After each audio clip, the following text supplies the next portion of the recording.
ఇప్పుడే జీ5 app download చేయండి. చూడండి మీ ఫేవరెట్ టీవీ షోస్ ఎప్పుడైనా ఎక్కడైనా. పున్నమి, అయ్యగారు నిన్ను దత్తత తీసుకోవడం నీకిష్టం లేకపోతే చెప్పు. ఇలా బాధపడితే చూసేవాళ్ళు ఏమనుకుంటారు చెప్పు. అదేం లేదమ్మా. అమెరికా వెళ్ళిపోతే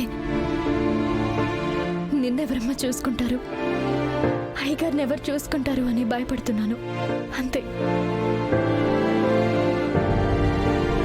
అలా ఏం భయపడకు పున్నమి.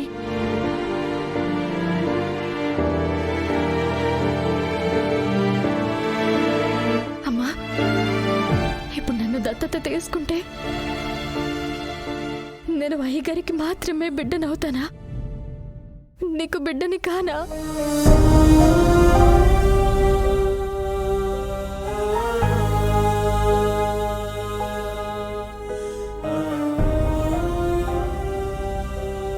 అమ్మా చెప్పమ్మా, నేనెప్పట్లానే నీ కూతురులానే ఉంటానమ్మా.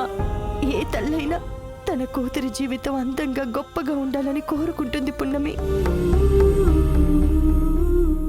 రాజభవనంలో యువరాణిలా బ్రతికే అవకాశం వస్తుంటే గూడెల్లో బ్రతుకుతాను అంటావేంటమ్మా? అమ్మ ఒడి కంటే అందమైన ప్రదేశం మరొకటి ఉండదు కదమ్మా. అవును పున్నమి,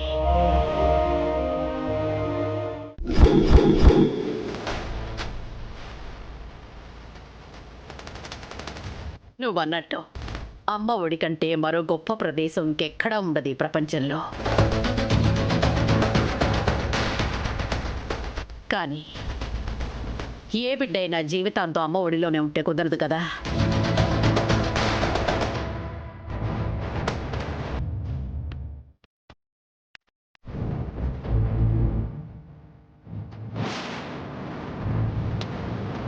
నవీన్ నిన్నెంతగా ప్రేమిస్తున్నాడో చూస్తున్నావు కదా. వాళ్ళ స్టేటస్కి అవసరమైన పేరునిచ్చి నీకు పెళ్లి చేసి నీ రుణం తీర్చుకునే ప్రయత్నమే. మీ అమ్మ నుంచి నిన్ను వేరు చేయటం కాదమ్మా. ఎప్పటికీ పున్నమి అంటే నారాయణమ్మ కూతురే. ముందు వెనక పేరు మార్చినంత మాత్రాన పేగుబంధం మారిపోదు కదమ్మా.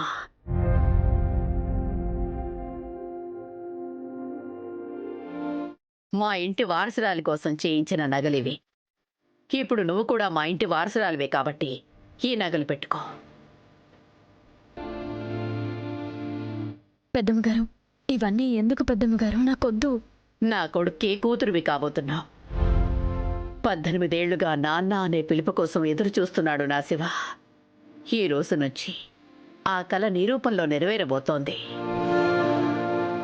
నువ్వు మాకు చేసిన సేవకి సహాయానికి బదులుగా నీకు మేమేమిచ్చినా తక్కువేనమ్మా. నారాయణమ్మ, అలంకరించు.